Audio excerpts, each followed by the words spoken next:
સુરતમાં પૂર્વ મેયરના આક્ષેપ પર મહિલા કોર્પોરેટરે કહ્યું, રાજકીય કારકિર્દી ખતમ કરવા કોંગ્રેસ સાથે મળીને રચ્યું કાવતરું. સુરત શહેરના ફૂલપાડા ખાતે રહેતા સુરત મહાનગરપાલિકાના પૂર્વ મેયર દ્વારા પોતાના સંબંધી મહિલા કોર્પોરેટર પર આક્ષેપ કર્યો હતો, કે જેના જવાબમાં ભાજપના કોર્પોરેટર નિરાલી પટેલે કહ્યું કે આક્ષેપ કરનાર મારા મોટા સસરા છે. અમારે વર્ષોથી તેમની સાથે કોઈ સંબંધ નથી, તેમ છતાં તેઓ કોંગ્રેસ સાથે મળીને પાયાવિહોણા આક્ષેપ કરી રહ્યા છે. અમે માનહાનિનો દાવો કરીશું.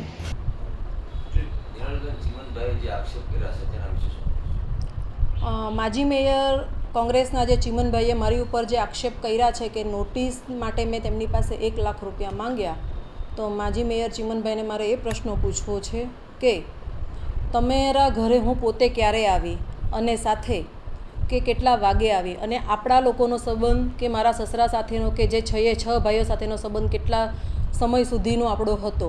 પહેલી વાત તો એ અમારા 6 ભાઈઓ સાથેના ચીમનભાઈ સાથે કોઈ ભાઈનો સંબંધ નથી. અને સાથે આ હું 6 ભાઈઓની નોટિસ લઈને બેઠી છું, અને એક પણ નોટિસ અમે દફતરે નથી કરાવી. અમે આની ઉપર લીગલ એક્શન લેવાના છે. અને સાથે એ ઘરમાં જે જાનહાનિ થાય એવી પરિસ્થિતિ છે. અત્યારે હું તમને મારા જર્જરિત ઘરના ફોટા બતાવું તો આજે કોર્ટ કેસ ચાલી રહ્યો છે, અને એમાં પણ તમે જોઈ શકો છો કે જર્જરિત મારું ઘર છે, તેના ફોટોગ્રાફ સાથે હું બેઠી છું. તેમાં આજે જે કંઈ 20 થી 25 લોકો રહે છે તેનો જવાબદાર કોણ? આજે પોતે ઘરે અમને ઘર બાંધવા પણ નથી દેતા અને શાંતિથી સુખેથી રહેવા પણ નથી દેતા. અને ચીમનભાઈએ જે પાયા વિહોણું મારી કોર્પોરેટરની છબીને ખરડવા માટે જે આક્ષેપ કર્યો છે, તો હું ચીમનભાઈને એવું કહેવા માગું છું, તમે ખાલી એક પ્રૂફ કરી બતાવો કે ભાઈ નિરાલી પટેલે તમારી પાસે પૈસાની માંગણી કરી છે, તો આજે અમે પૂરો પરિવાર આ ઘર પણ અમે મૂકી દઈશું.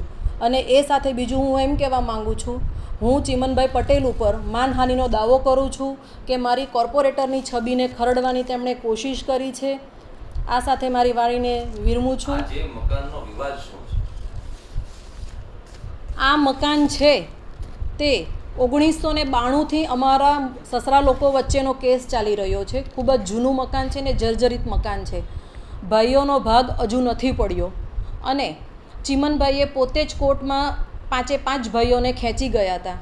આજે એટલું જર્જરિત ઘર છે કે 5 ભાઈઓની સગવડ છે કે પોતે ઘર બનાવી શકે એમ છે, પણ ચીમનભાઈ પહેલેથી જ ખરાબ વૃત્તિ રાખનાર અને પોતે ઘરનો ભાગ પડવા બી નથી દેતા, અને બધા જ લોકોને ખૂબ જ હેરાન કરી રહ્યા છે. આજે તમે પોતે જોઈ શકો છો આ ફોટોગ્રાફ્સમાં કે ત્યાં જાનહાનિ થાય એવી સિચ્યુએશન છે.